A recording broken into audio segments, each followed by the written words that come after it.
हे दोस्तों, कैसे हैं आप सब। उम्मीद करता हूँ भाई आप लोग अच्छे होंगे, बढ़िया होंगे। दोस्तों, आज के समय में जब भी साइंस एंड टेक्नोलॉजी की बात होती है ना, तो सबसे पहले चीन, जापान, साउथ कोरिया और अमेरिका जैसे देशों का नाम ही ख्याल में आता है।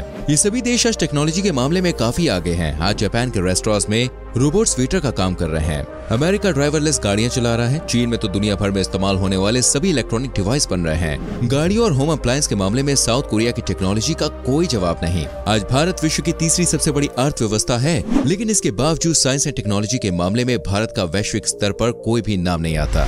पिछले कुछ सालों का इतिहास उठाकर देखें तो आप शायद ही ऐसे किसी साइंटिस्ट का नाम बता पाएंगे जिसने इंटरनेशनल लेवल पर प्रसिद्धि हासिल की हो। लेकिन आजादी के समय के दौरान भारत ने दुनिया को सीवी रमन, जगदीश चंद्र बोस, मेघनाथ साहा, रामानुजन और सत्येंद्र नाथ बोस जैसे ना जाने कितने साइंटिस्ट दिए। उस समय वैज्ञानिकों के लिए भारत में परिस्थितियां बहुत ज्यादा अनुकूल भी नहीं थी। आज वैज्ञानिकों को अच्छी सैलरी दी जाती है, अच्छी लैब से लेकर बेहतर इक्विपमेंट तक सब कुछ मुहैया कराया जाता है। लेकिन फिर भी क्यों भारत टेक्नोलॉजी के क्षेत्र में इतना पीछे है? क्यों भारत आज भी जापान और अमेरिका की बराबरी नहीं कर सकता और तकनीक के मामलों में इन देशों से कई दशक पीछे चल रहा है?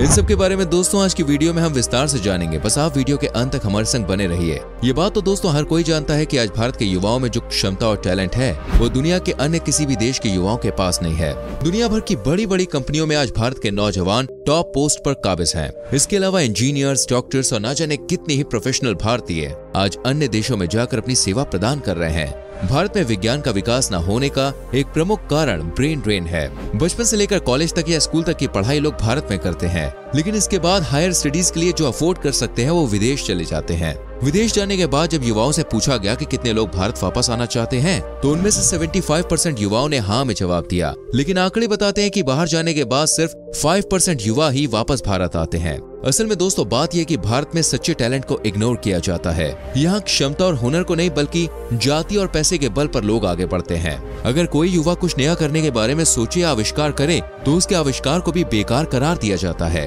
वहीं विदेशों में प्रतिभाशाली युवाओं को काफी अच्छे पैकेज कंपनीज देती है। उनके छोटे छोटे आविष्कारों की भी अच्छे से कद्र की जाती है।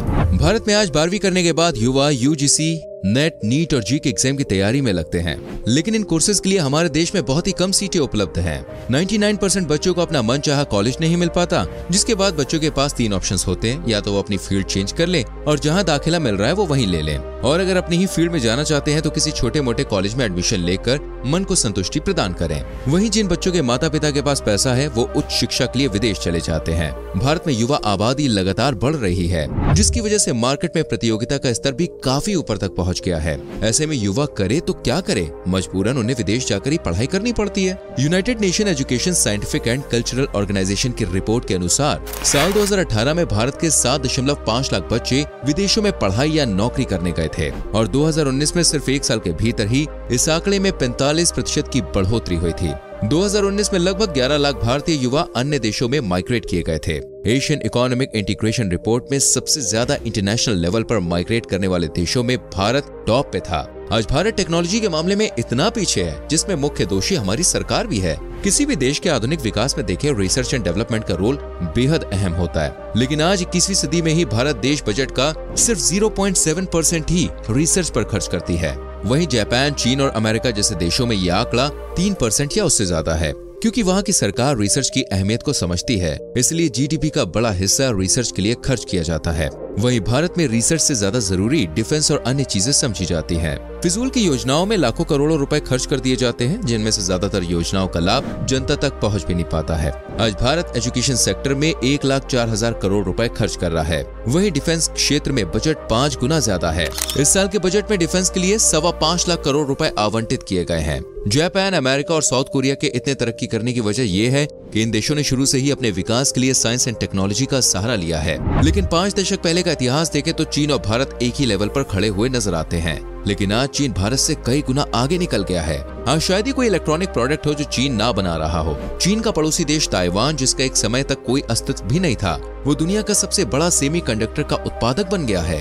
साल 2002 से 2005 के आंकड़ों पर नजर डालें तो भारत में कुल 19,500 रिसर्च पेपर्स प्रकाशित हुए थे। वहीं इस अवधि के दौरान चीन ने 50,000 से ज्यादा रिसर्च पेपर पब्लिश किए थे। फर्क साफ है कि एक समान जनसंख्या होने के बावजूद चीन ने हमसे 3 गुना ज्यादा तेजी से रिसर्च की, जिसके परिणाम आज हम सभी के सामने हैं। साल 2014 तक भारत में 1 मिलियन आबादी में सिर्फ 140 रिसर्चर्स होते थे। हालांकि 2021 में यह आंकड़ा बढ़ा है और HRD की रिपोर्ट के अनुसार अब भारत में औसतन 1 मिलियन लोगों पर 253 रिसर्चर्स हैं। लेकिन ये आंकड़ा आज भी अमेरिका जैसे देशों से बहुत पीछे है। अमेरिका में 1 मिलियन लोगों पर 4,500 से 5,000 रिसर्चर्स हैं। भारत में दोस्तों रिसर्च एसोसिएट की कोई खास अहमियत नहीं है और ना ही रिसर्चर्स को उनके काम के मुताबिक पैसे मिलते हैं। कंपनियों के अनुसार रिसर्च का काम कोई भी कर सकता है, इसके लिए अलग से प्रोफेशनल लोग हायर करने की क्या जरूरत है। और अगर रिसर्च या डेटाबेस तैयार करने के लिए कोई व्यक्ति हायर भी किया जाता है तो उसकी शुरुआती सैलरी 20,000 रुपए महीने से ज्यादा नहीं होती है। ये सैलरी सरकारी दफ्तरों में काम करने वाले एक चपरासी या 3rd डिवीजन क्लर्क से भी कम है। रिसर्च की जॉब अन्य जॉब की तरह नहीं है कि 9 से 5 आपको ऑफिस आना है और रोजाना कुछ न कुछ नई रिसर्च करनी है।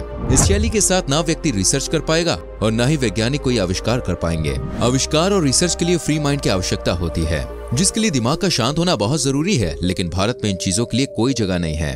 अगर कुछ दिनों में आपने कोई रिसर्च नहीं की या नया आविष्कार नहीं किया तो कंपनी सीधे भैया बाहर का रास्ता दिखा देगी। देश में टेक्नोलॉजी को बढ़ावा देने के लिए इन्वेस्टमेंट की जरूरत भी पड़ती है, लेकिन भारत में कोई भी बड़ा व्यापारी नए काम में पैसा नहीं लगाना चाहता, फिर चाहे वो टाटा, बिरला और अंबानी ही क्यों ना हो। उदाहरण के लिए हमने बताया कि चीन का पड़ोसी देश ताइवान आज दुनिया में सबसे बड़ा सेमीकंडक्टर का उत्पादक है।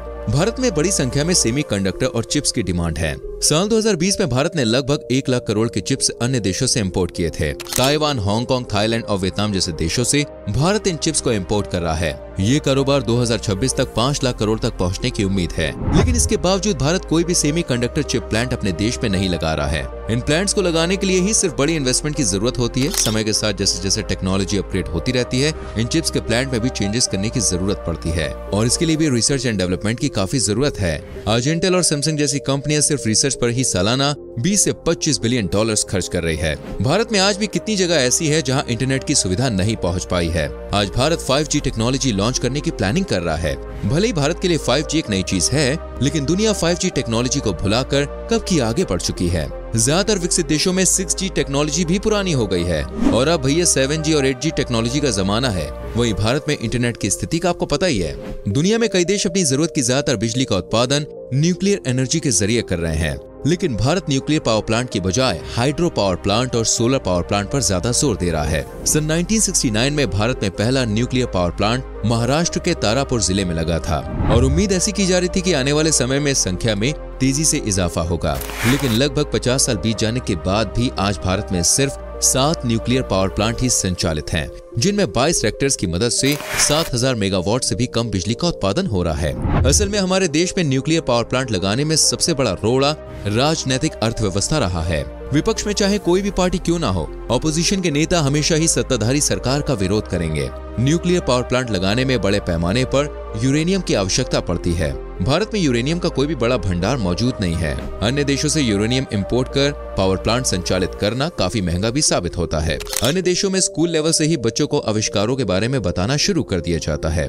लोगों को नई नई चीजें जानने के लिए मोटिवेट किया जाता है। वहीं भारत में बच्चों को किताबी कीड़ा बनाने पर जोर दिया जाता है। हमारे यहाँ स्कूलों में कोई भी आइडियाज की बात नहीं करता। हमारे देश में जिन युवाओं के पास टैलेंट है वो यूपीएससी और पीएचडी जैसा करियर चूज करते हैं। लेकिन पीएचडी करने के पीछे ज्यादातर लोगों का क्या उद्देश्य होता है वो हम सब जानते हैं। लोग डॉक्टर लगाने के लिए पीएचडी करते हैं। ऐसे ही कुछ सिविल सर्विसेज में भी होता है। युवा देश और समाज की सेवा के बजाय आईएएस के पद का आनंद लेने और पावर के लिए ही इस फील्ड को चुनते हैं। भारतीयों को अपनी सोच में दोस्तों बदलाव लाना होगा, तभी देश तरक्की की राह पर आगे बढ़ सकता है। हालांकि पिछले कुछ सालों के दौरान सोशल मीडिया पर कई तरह के एक्सपेरिमेंट्स वायरल होते हुए देखे गए हैं। खेतों में ड्रोन की मदद से बीज डालना हो या फिर एक्सरसाइज करते हुए कपड़े धोना हो या फिर बच्चे की जिद पर पिता द्वारा होममेड गाड़ी तैयार करना हो, इनका आविष्कार गांव के लोगों द्वारा ही किया गया है, जिसके ऊपर हमें गर्व होना चाहिए।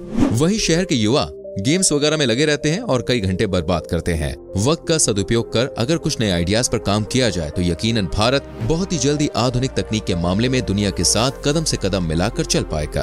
उम्मीद करते हैं दोस्तों आज की वीडियो आपको पसंद आई होगी। आपके हिसाब से भारत क्यों टेक्नोलॉजी में इतना पीछे है और कैसे भारत आधुनिक क्षेत्र में तरक्की कर सकता है, इस बारे में आपके क्या विचार हैं कमेंट कीजिए, वीडियो को लाइक करके शेयर कीजिए और आने वाली वीडियोस को देखने के लिए चैनल को सब्सक्राइब करके बेल आइकन प्रेस कीजिए, जिससे आपसे कोई भी वीडियो मिस ना हो। मिलते हैं फ्रेंड्स अगली वीडियो में। अपना बहुत ख्याल रखिए। Bye bye, take care.